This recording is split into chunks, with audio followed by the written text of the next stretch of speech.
Hey guys, Dr. Jockers here, and today we're talking about 6 foods that trigger anxiety and what to eat instead. And so when we look at anxiety, we know that this is a modern day epidemic. We've got in 2018, 40 million people in the US were suffering from anxiety disorders. I mean, that's 20% of our population. That 39% of Americans said they felt more anxious in 2018 than they were in 2017. So it's growing and it's causing a lot of suffering. I mean, 321 million work days are missed due to anxiety and depression every single year. So it's a big deal. Now, how do you know if you're dealing with anxiety? Well, typically you'll notice obviously excessive anxiety and worry, but kind of a wired and tired feeling where you're really tired, but you just can't sleep. You can't turn your brain off. And a lot of people will tell me that they get in bed and their mind is just racing. They're thinking about all kinds of things. And it can obviously be very troublesome. You don't get good sleep, lowers your immunity. You don't feel well the next day. It affects your mood, your performance, and everything that you do. And so this is common with general anxiety disorder. Now, what can trigger anxiety? Well, 4 main things. Blood sugar imbalances play a huge role. Gut-brain axis dysfunction. I'm going to talk about all of these. Glutamate GABA imbalances and certain food substances. So if you have food sensitivities, that can absolutely trigger anxiety. So blood sugar. See, when we eat food, normally our blood sugar is going to go up. Even if we eat a very, low carb ketogenic meal, we're still going to have some level of rise in our blood sugar, and that's normal and that's natural. And we'll also get a little rise in our insulin. Insulin comes out to take the blood sugar and basically the sugar and put it into the cells where it can be used for energy. And normally should be a slight rise in the sugar, slight rise in insulin. After roughly an hour, hour and a half, 2 hours, it kind of balances and stabilizes. And then we should be able to go longer periods of time, without necessarily needing to eat because things are balanced out. Now, what happens when we're eating a poor diet, or if we're eating something that our body is sensitive to, or if we're just under a lot of stress, it can also contribute to this. We get blood sugar imbalances. We eat food and we get this massive spike in blood sugar. And then following that, we get this big spike in insulin, which pulls the sugar into the cells. But very often we end up with something called reactive hypoglycemia, where our blood sugar drops too low too quickly. And now our brain says, oh my goodness, blood sugar's too low. This is an emergency. I'm not getting enough. I don't have enough fuel. So this is an emergency. Now, when that happens, it activates excitatory activity in the brain. So we get anxious, we get irritable, hangry. Oftentimes we have headaches, nausea. These are all excessive excitatory activity in the brain. These are symptoms of that. And then typically, we go looking for food. Our adrenal glands will try to modulate our blood sugar. So our brain will send a message to the adrenals, blood sugar's down. The adrenals will pump out cortisol to help, and adrenaline to help get the sugar up, because those are, cortisol is a glucocorticoid, helps boost up blood sugar. So that way, our radar says, oh, okay, we've got more blood sugar. So it pulls stored sugar out of the liver, out of the muscles in order to do that. So this is kind of the yo-yoing response that a lot of people get, is that they consistently have high and low blood sugar and never really stable blood sugar. And ways that you may deal with this would be things like anxiety, depression, mood disorders, headaches, feeling thirsty all the time is another symptom of it, fatigue, irritability. These are all symptoms of it. Cravings, hunger, and like frequent hunger and cravings between meals. These are all symptoms of blood sugar imbalances. Now, another mechanism is problems with the gut-brain axis. You see, the brain is constantly communicating with the gut through the vagus nerve. The vagus nerve travels from the brainstem down into the gut, where it activates stomach acid production, bile release from the liver and the gallbladder, and also pancreatic enzyme production. And it also stimulates the movement of the intestinal muscles. We call that peristalsis, which helps with motility, sweeping out poop and all kinds of endotoxins that build up in your gut. And when you don't have good motility, the bacteria and the microorganisms in your gut will break down the food that you've eaten, and they're going to produce a number of endotoxins.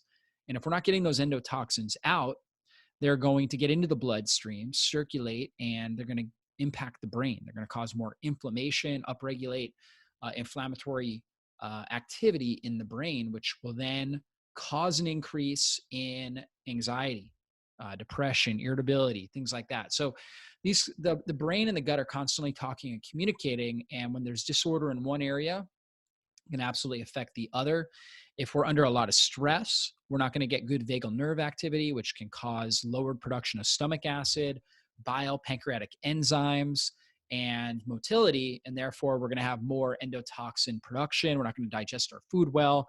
We're going to have more fermentation by gut bacteria, and we're going to cause more problems. So, if our brain is overwhelmed by stress, it's going to affect the gut. If the gut is not functioning well, we're not getting good motility and things like that, it's going to affect the brain. So very important that we understand that. Now, glutamate to GABA, these are the two main neurotransmitters that give us brain excitation and brain calmness and peace. So glutamate is like hitting the gas, right? We need that to think sharply and quickly, to react to stress quickly, perform at a really high level, to think sharply. We need that.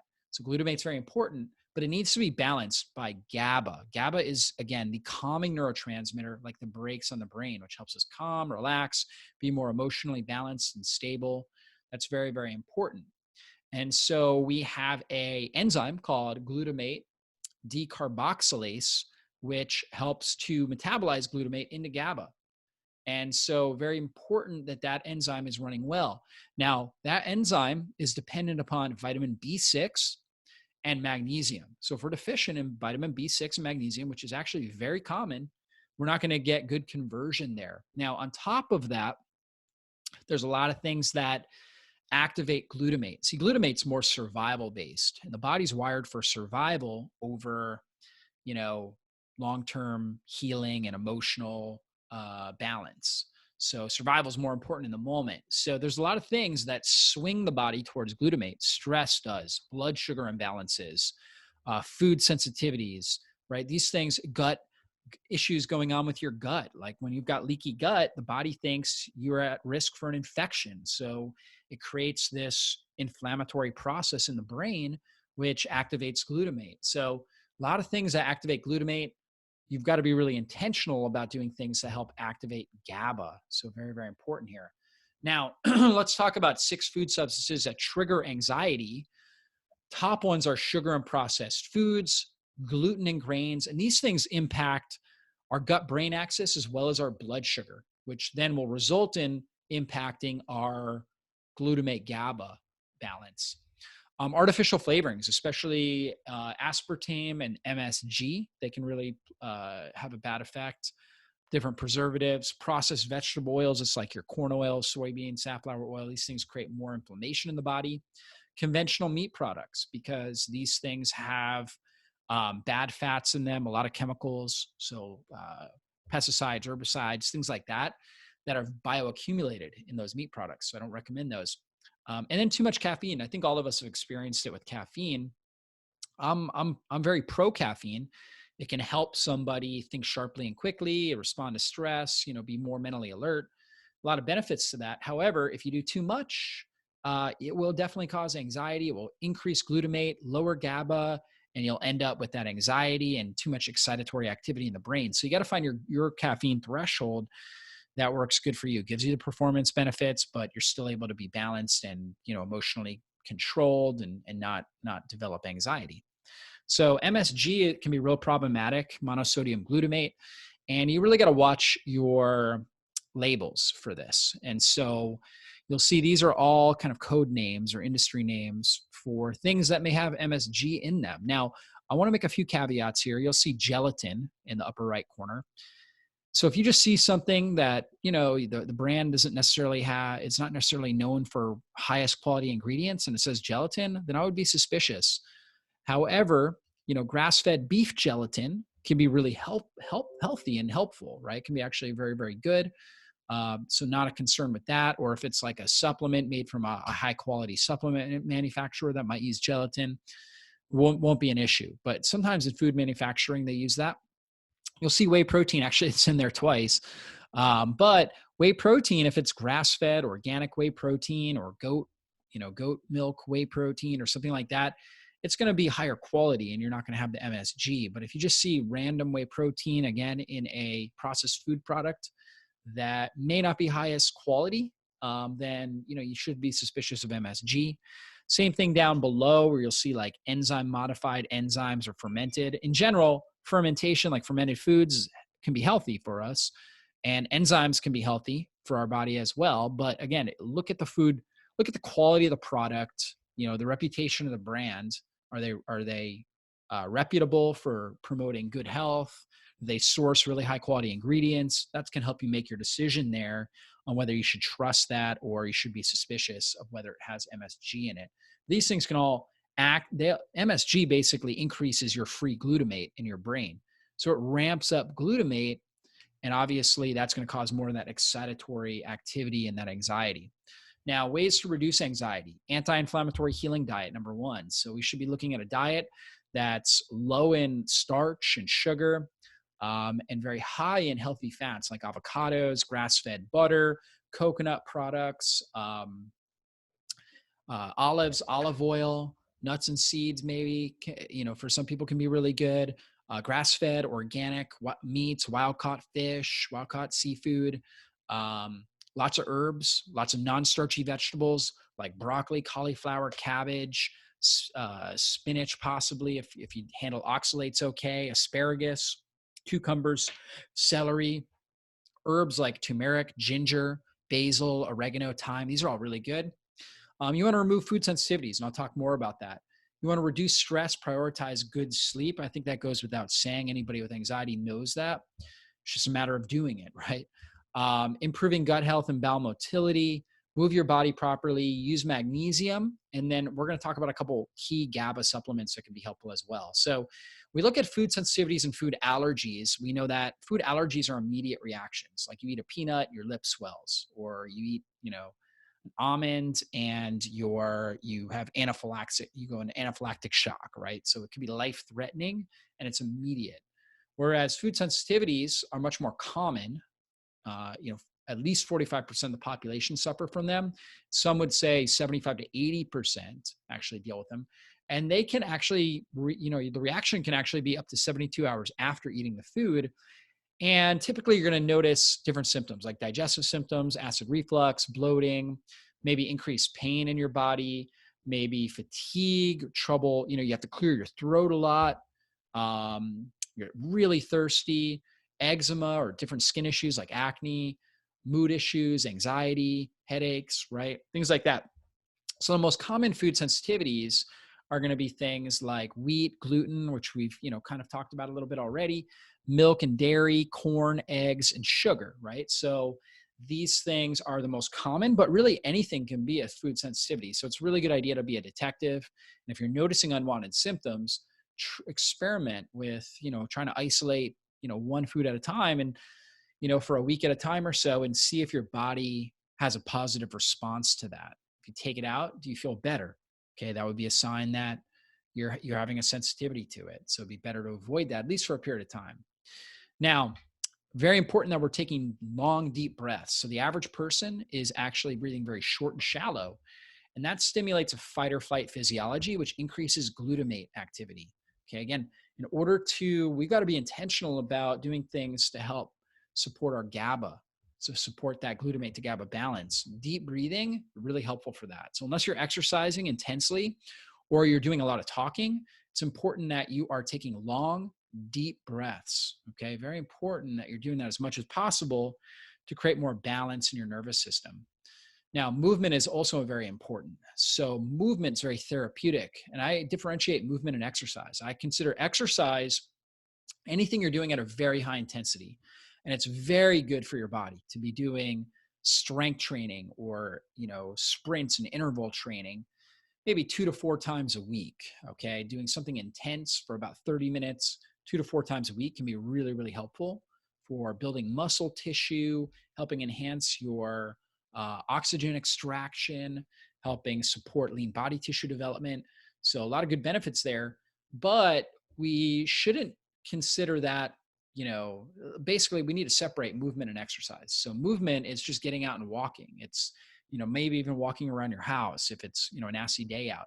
But just getting movement in is so important for your circulation, your lymphatics, improves tissue oxygenation, very important for that glutamate to GABA balance, that ratio. So that actually, when we're moving, light movement, not intense, but light, helps support GABA levels, right? So it can really help with your mood, your memory, your, your ability to experience joy. So in every study where they compare exercise and antidepressants for people with mood disorders, exercise always supports the person more. And that could even be, again, something as simple as just getting out and moving. And that's because movement also stimulates brain-derived neurotropic growth factor, which has a big role with basically enhancing your overall brain activity. And then it also helps, again, with GABA levels to create more calm for your brain. Now, when we look at supplements, okay, magnesium is my number one go-to. We know that magnesium plays a role in over 300 functions in the body, really important for brain and nervous system activity. And so most people are deficient of magnesium. We use magnesium like a car uses oil. When we're under stress, we're going to deplete up our magnesium levels. So magnesium, very important for blood sugar stability, also very important for gut motility too. If you're constipated, that's could possibly be a sign that you're also magnesium deficient. But again, most people have some level of magnesium deficiency. So I recommend supplementing. If you're dealing with anxiety and you want to get over it, this would be my number one go-to supplement. If you're going to do one supplement for anxiety, it would be magnesium. And if you're going to look for the very best magnesium, what you're going to want is brain calm magnesium, because it is magnesium L-threonine, okay, which is the best form that crosses the blood-brain barrier. Other forms, magnesium malate, magnesium citrate, these forms are good forms and they're going to impact the nervous system, but they don't cross the blood-brain barrier as well as the magnesium L-threonate. So threonate crosses better, has more of a better impact on developing brain synapses and BDNF, brain-derived neurotropic growth factor, really good for calming a stressed brain, improving sleep quality, improving your mood. When you take it during the day, you notice better emotional balance, emotional stability, and energy and concentration. You take it in the evening, it's going to really help with sleep quality and calming your brain. So really, really beneficial there. And it's a GABA agonist, meaning that very important for that conversion of glutamate to GABA. If you're magnesium deficient, you're not going to be able to create enough GABA. So magnesium is important. For some individuals, they also need B6, vitamin B6, okay, which can also be very important. If you're eating a really healthy diet, like I talked about, grass-fed, pasture-raised, organic animal products, lots of, non-starchy vegetables, broccoli, cauliflower, different things like that, nuts and seeds, you should be getting enough B6. Some people just genetically need more, or if they're under a tremendous amount of stress, they may need more as well. So they may need to supplement with some B6. If so, I recommend P5P. That form is the activated form of B6, works the best. Now, another supplement we have is called Mood Protect. And Mood Protect is for somebody that I always recommend starting with the magnesium. If you're doing everything I've talked about, okay, so doing the lifestyle factors, you're taking magnesium and you're still having problems with anxiety, then I've got two other solutions for you here. So Mood Protect has got GABA in it, right? So you're actually supplementing with direct form GABA, and it also has 5-HTP, which is the precursor to form serotonin. Serotonin is also calming on the brain and promotes good mood as well. This supplement also has L-theanine, which L-theanine is a nutrient that comes from green tea, and it helps promote calmness and relaxation, helps promote GABA. So this is going to really help. It also has some other nutrients in there to help support neurotransmitter synthesis. So that's a great supplement to take.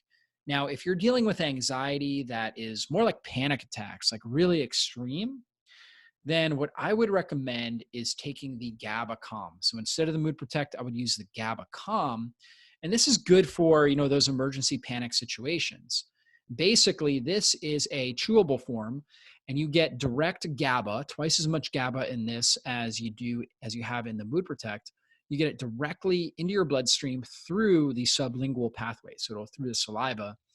In your mouth, it will get through into your bloodstream. So it acts really quick. Whereas the Mood Protect, is going to go through your digestive system. So it's going to take a little bit longer to act. But it's going to be great for those people that deal with those panic attacks or extreme anxiety. You get immediate relief with that. And this alone, even if you didn't do any of the other supplements, will give you that immediate relief. However, we want a comprehensive plan because we don't want to just be treating the symptom of the panic disorder or the anxiety. We want to actually get to the root cause, correct it so you don't have to live with this for the rest of your life. And so that's why you want to do everything I just talked about. But having a little of this on hand obviously can be really helpful for those really challenging times. So hopefully, this was a helpful video for you guys. If you're interested in any of these supplements, I do have links below in the notes below. And if you're interested in the more detailed article where I go through all these things in a lot more detail and show you all the scientific references, then check out the article that I've linked below as well. If you haven't subscribed to my channel yet, please do. That way you get immediate notifications when I do an upload. And I'm doing 3-4 videos every single week. I've got tons of great topics coming up. So hit that bell button, subscribe to my channel. The bell button, again, gives you the notification. That's important because otherwise you're not going to get notified and you may miss some videos. So hit that button. Be sure to subscribe. If you've got comments or questions, please go ahead and leave them below. I'd love to hear your feedback. My team and I go through those, and we'll do our best to help answer and address questions or concerns that you have. Really love and appreciate you guys. If you know anybody with anxiety, please share this video. It's a very important video. Literally it can be life-changing and life-saving for them. So please consider sharing it as well. Hopefully everybody has a wonderful day and be blessed.